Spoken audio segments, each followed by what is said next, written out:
Greetings gamers, my name is Anto, and in today's video I want to talk to you about how I use Affinity Publisher to publish TTRPG products and how you can do the same. This video is sponsored by Chepeku tokens, more on them later. This video is the first in a brand new series that's going to be walking you through how to publish TTRPG materials used in the Affinity suite. I've done a video like this before which covers some of the broad topics, you can check that out right here, and it was incredibly popular, and I wanted to make a new series that go from knowing nothing about Affinity right through to publishing a full product. I know a whole bunch of indie TTRPG creators out there, other video creators who want to get into producing their own zines or their own PDF content and don't know where to start, and I wanted to make a resource for those folks and for you at home who want to produce, campaign setting documents or fancier versions of things to be able to hand to your players, maybe get a few copies printed out as like really nice keepsakes for your campaigns, all of that kind of stuff. That's what we're going to cover on this journey going from start to finish. So let's dive into it. So first things first, why use something like Affinity or InDesign or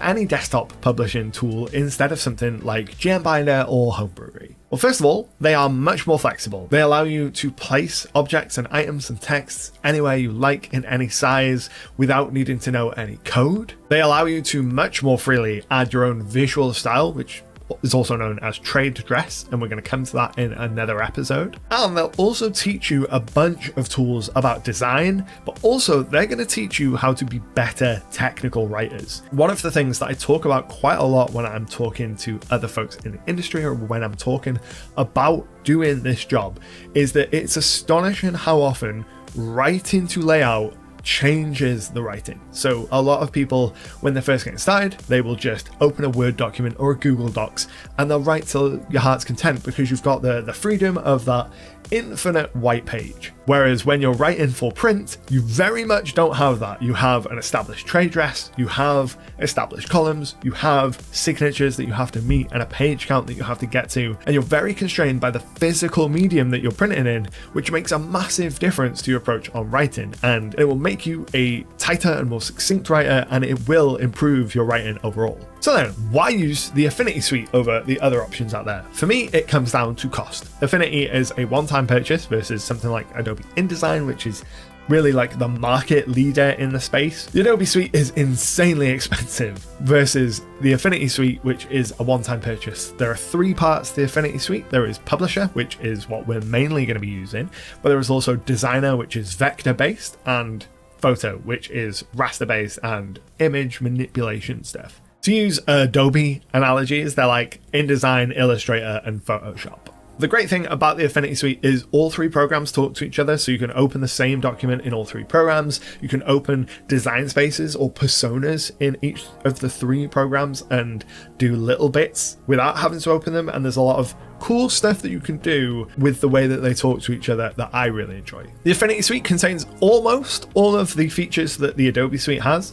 It's very recently added some more accessibility tools, such as being able to designate the reading flow for text readers, which is massive for accessibility for anyone that uses a text reader. About the only thing that I regularly need to use that the Affinity suite doesn't have is the ability to make form fillable PDFs. It's something that I continuously barrage Affinity to be like, when are you going to want this? But at the time of recording, they still don't have form fillable PDFs. Not a massive problem. There are a bunch of free sources online that you can use to do this, but it is something to be aware of if the primary thing that you do is make form fillable stuff. That's not something you're going to be able to do in Affinity. In terms of how to get it, I'll leave a link to the Affinity site down below. This isn't sponsored by Affinity, it's just what I use. It's what I'm most familiar with. It's what I think is most useful for smaller TTRPG creators.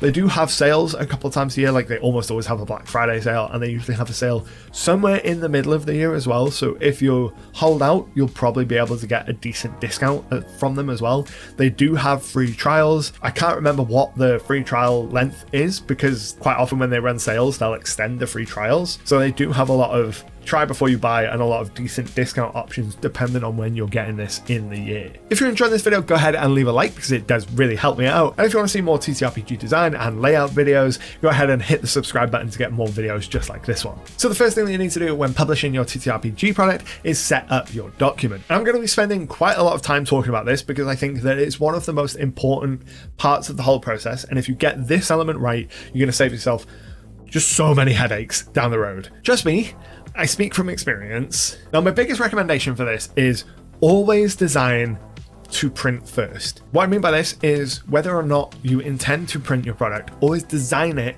as if you are going to print it. If there's even the remotest chance that you might like to print this in the future, if there's the smallest chance that you might think, oh, I'll put this on DriveThruRPG and do print on demand, or oh, I'll stick this on Kindle, print on demand, or I might do a little Kickstarter to do a short print run of these. If that's even a remote possibility, design for print first, because doing so is going to save you so many problems as you move forward, versus designing for PDF first, ignoring a lot of the considerations that you have to make for print, and then trying to fix those problems when your printers are waiting for the files. Again, ask me how I know. If you're watching this video, you're probably a game master, which means, like me, you're always looking for ways to save yourself time when prepping your sessions without sacrificing the quality of your games, which is why I'm really pleased that today's video is sponsored by Chepeku Tokens. Chepeku are the legendary makers of countless battle maps, which I've talked about here on the channel before, and now they've got an amazing token maker which allows you to quickly and easily create a whole host of unique and vibrant characters for your campaign. You can choose from hundreds of different token options using the browser on the Chepeku website, but not just that, you can go into each token and customize it, changing the color and background, but also their accessories, hairstyles, expressions, and more, allowing you to make a near endless combinations of tokens to include in your campaign. When you subscribe to Chepeku Tokens, you're going to get 5 new tokens every week, and then at the higher tier, you'll also unlock all that glorious customization. If you want to check it out for yourself, you can use my link in the description below to try out the token builder for free, and then when you're ready to subscribe, that'll let Chepeku know that I sent you. Thanks again to Chepeku for supporting the channel, but for now, back to the video. One of the first things that you're going to need to decide is what physical size you want your product to be, what page size you want it to be. Now, if you're working on something that's going to be similar to, say, a D&D or Pathfinder size book, that kind of size, you're going to be working to US letter. That is the most common print size for that format of book within our industry. But if you're working on a smaller game, something smaller in scope, something that you don't want such a large book for, then I recommend going for US half letter size. That is 5x5 by 8x5. That is a much more manageable size, but it is also significantly cheaper to print. If you're printing with DriveThruRPG, they already have a US half letter. If you're printing with Mixam, they have something similar. In the UK, they call it Demi. It is within a couple of millimeters of the page size, but you can also set custom page sizes, which will get you exactly there and is very close in price. All of these things are stuff that we're going to talk about in the future. I just wanted to mention them right up front. The next thing that you want to think about after you think about your page size is your color space. So when you're looking at this on your screen, when you look at a PDF on your screen is displaying this in RGB, red, green, blue, but all printing is done in CMYK, cyan, magenta, yellow, and black. When you are designing your documents, you want to be designing in CMYK. It's going to save you a bunch of headaches. It's going to make sure everything looks as close as possible to how it looks on your screen. It's never going to be exact, because chances are you're not using a super expensive, super color accurate monitor. So when you get the book, you're going to open it up and you're going to be like, huh, that doesn't look exactly how it looked in my head or on the screen. But the reason is because the screen doesn't display the picture color the same as it appears in real life. And it's important to understand that. And we're going to talk about that more in a dedicated color video, because color is a really important thing and it's really easy to make mistakes with that. Again, ask me how I know. Then you want to think about bleed and margin. Bleed is an area of the page where the images and the graphic elements can bleed over into, and then it gets cut off by the printers. Margins are just where you're going to set that you don't want your text to go outside of, because there's safe areas and things. All of these are going to be determined by your printers. DriveThruRPG has their own specifications.